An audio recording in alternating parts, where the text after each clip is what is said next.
Mendel के प्रभाविता का नियम।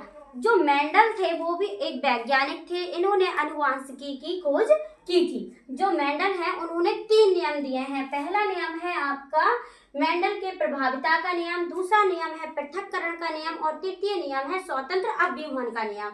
जो नियम आज हम पढ़ने जा रहे हैं उसे कहते हैं प्रभाविता का नियम। मेंडल के अनुसार विपरीत लक्षणों के जनकों, जनक किसे कहते हैं? जो हमारे माता पिता होते हैं उसे हम जनक पीढ़ी कहते हैं। जनकों के मध्य मतलब बीच में संकरण कराने, संकरण मतलब क्रॉस, उनके बीच क्रॉस कराने पर प्रथम पीढ़ी को हम F1 पीढ़ी बोलेंगे। अभी आगे पढ़ेंगे तो हम बताएंगे। पीढ़ी में प्रभावी लक्षण दिखाई देते हैं, इसे प्रभाविता का नियम कहते हैं। जो जनक पीढ़ी होती है, जनक पीढ़ी, दोनों ही पीढ़ी अलग अलग होती हैं। अभी अपन लोग करके देखेंगे। चलिए, प्रथम जो पीढ़ी है हमारी जनक पीढ़ी।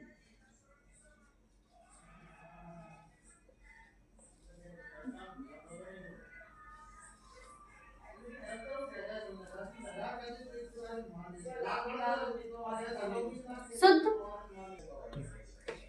ये जो कैपिटल टी है इसे हम शुद्ध लंबे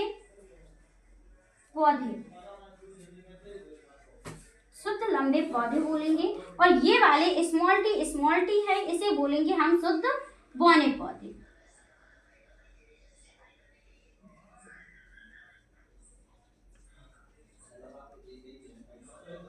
जब ये कौन सी पीढ़ी है? ये है जनक पीढ़ी, मतलब माता पिता वाली पीढ़ी। कैपिटल टी इसे करते हैं हम शुद्ध लंबे पौधे।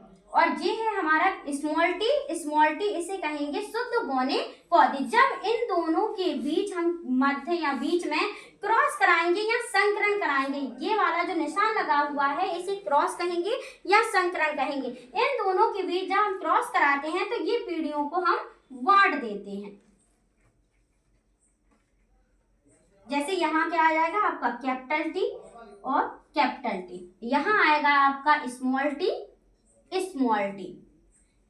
अब क्या कराना है? इनके बीच में हमें क्रॉस कराना है। कैपिटल टी को डिनोट करेंगे हम स्मॉल टी के साथ और इस वाली कैपिटल टी को इस वाली स्मॉल टी के साथ।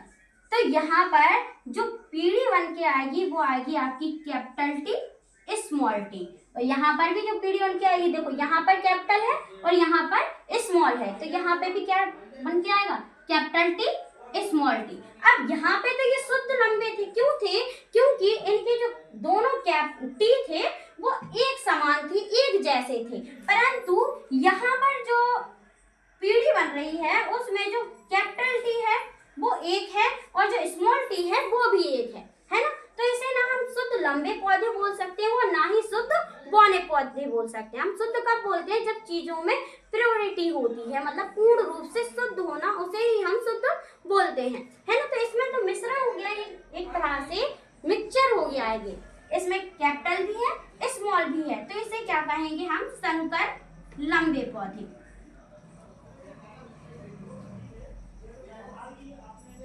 और इसे भी बोलेंगे हम संकर लंबे पौधे।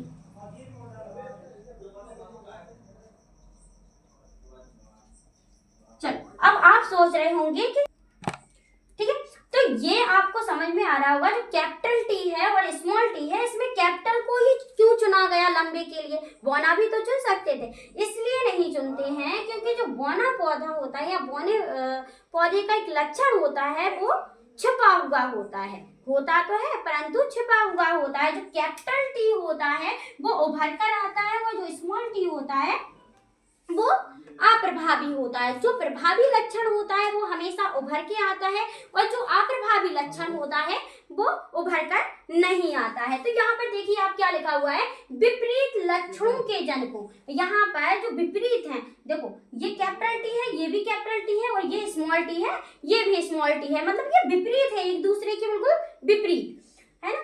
जनकों के मध्य मतलब बीच में संकरण कराने पर प्रथम पीढ़ी में प्रभावी लक्षण दिखाई देते हैं। अब प्रभावी लक्षण जैसे कि हमने बताया जो कैपिटल टी है वो प्रभावी लक्षण है। अब ये प्रभावी लक्षण है तो ये दिखाई देगा।